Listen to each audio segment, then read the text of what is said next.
Welcome back to Danny Robertson Music, where we're here to help you become that performer that you're meant to be. I'm Danny Robertson. Thanks for joining me again this week.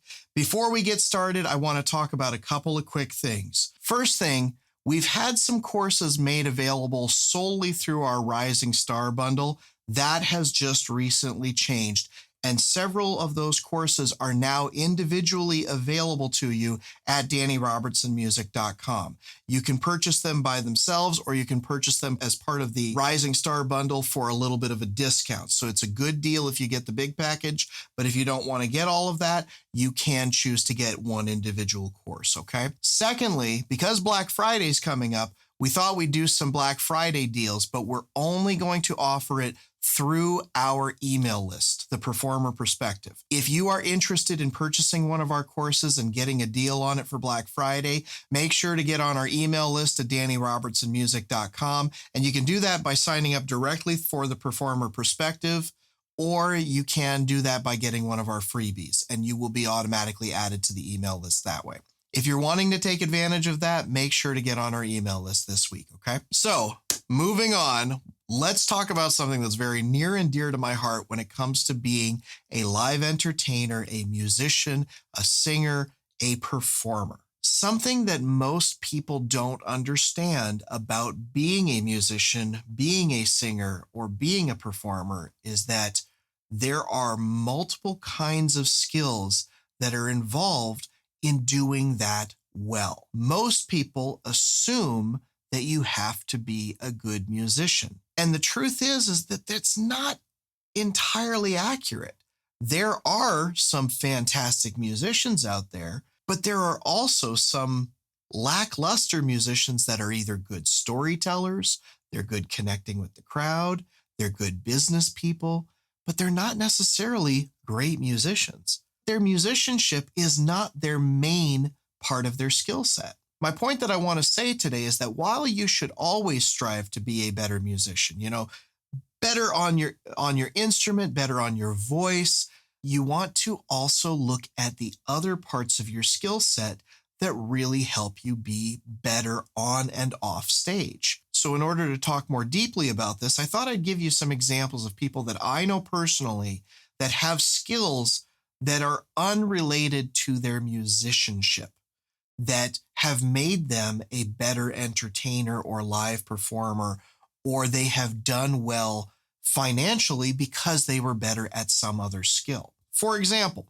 I play piano in bands, but I don't consider myself to be that great of a player. I'm really not. I can keep up in a band and I can play the occasional solo here and there, but it's not the skill set that I have worked on as a performer. Alternatively, a skill set that I have developed over many years that many musicians and performers just never attempt. I have focused on how to be a better public speaker when it comes to live entertainment.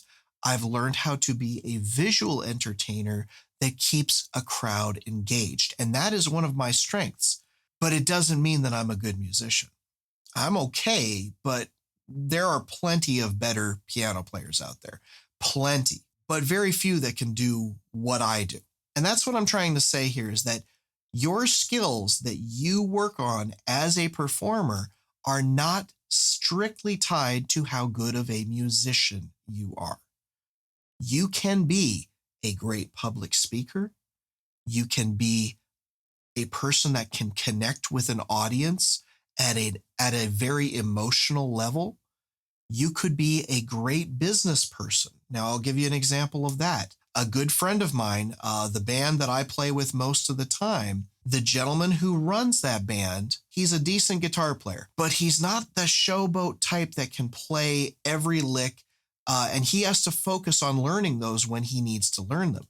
His musicianship is, I'd say, slightly above average, but he's not a virtuoso. He's not this super great musician, but where he has done really well is in two places. He has great business acumen. He's very good with learning how to sell a product that people will want to buy. He's turned this band that he originally started with about 5 or 6 people into this 30-some person group that works together to create more opportunities for everyone. And by doing that, he's learned to be able to customize the size of the group, and he's been able to make it so that he can raise prices and charge different amounts based on what people need out of their live performer.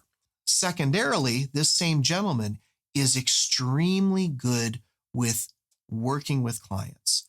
He understands how to ask the right questions and engage the clients before we actually go to play a show that gets them to love the entire experience.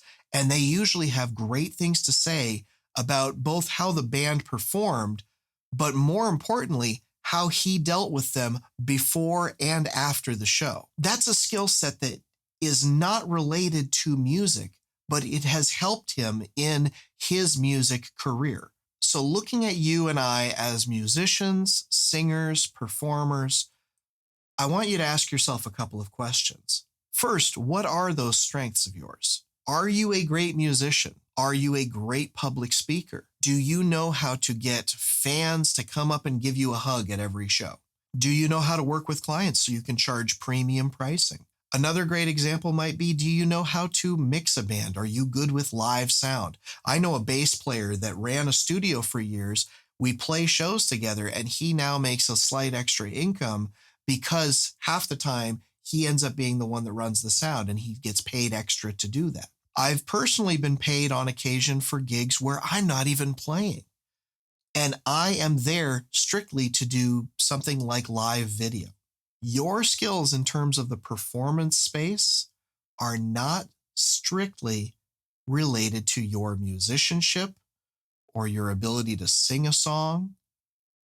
You might be good at something else. And I want you to ask yourself, what other strengths do you have? In fact, leave me a comment telling me your strengths that you have that are completely unrelated to your ability to play an instrument or sing a song. Secondly, with relation to those strengths, does that have value? And what value can you bring to a live group that you're playing with, or even a live group that you're not playing with? What options might you have with that value? Take out a piece of paper after this video, or even during it right now. Write down all of the strengths that you think you have, and then I want you to think about what kind of value those strengths have. Could you make money off of that? Could you provide value to your group that is not currently being used? Are you leaving opportunities on the table, financial or otherwise, by not offering this part of your strengths?